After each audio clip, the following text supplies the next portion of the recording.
ini adalah Kota Metro, sebuah kota kecil di Provinsi Lampung yang berdiri sejak tahun 1937. Kota ini dikenal sebagai kota pendidikan, tapi Kota Metro juga punya denyut ekonomi yang terus bertumbuh.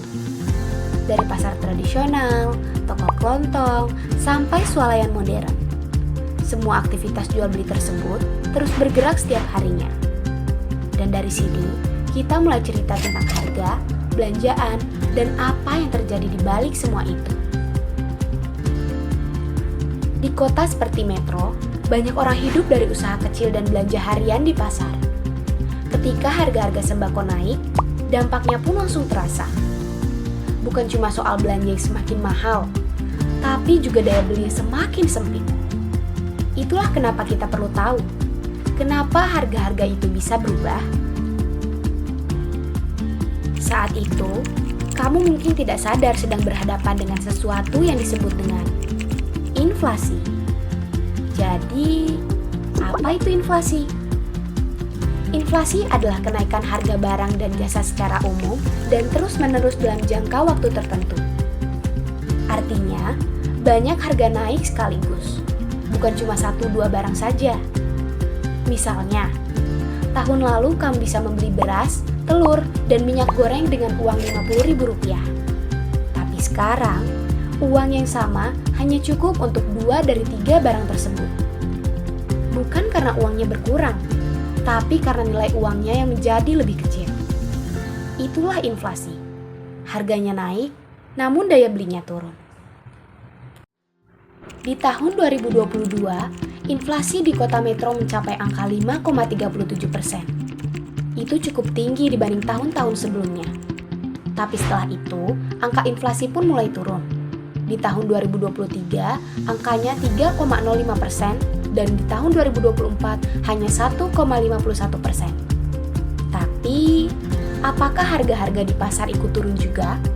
Mari kita lihat. Harga beras Rp11.000 naik menjadi Rp14.500 per kilogramnya. Telur ayam Rp21.000 naik menjadi Rp28.000 per kilogramnya. Minyak goreng sempat Rp20.000 kini turun menjadi Rp17.000 per liternya. Daging ayam dari Rp34.000 naik menjadi Rp38.500 per kilogramnya. Bahkan cabai merah yang dulunya di harga Rp35.000 sekarang bisa di harga Rp55.000 per kilogramnya. Inilah yang terjadi. Meskipun inflasinya turun, harga sembako tetap bisa naik. Setiap kenaikan harga bukan cuma angka. Itu artinya orang-orang harus belanja lebih hemat lagi. Kadang harus memilih, membeli telur atau membeli minyak terlebih dahulu. Itulah kenapa informasi soal harga dan inflasi sangatlah penting. Kalau disampaikan dengan cara yang mudah dilihat, kita semua bisa menjadi lebih cepat mengerti dan menyesuaikan. Angka-angka ini bukan cuma statistik belaka. Ini adalah cerita dapur, belanja, dan kehidupan kita sehari-hari. Lewat grafik yang bergerak, kita bisa melihat lebih jelas lagi bagaimana inflasi ikut menggerakkan harga-harga sembako. Dan dari situ, kita bisa lebih siap menghadapi perubahan.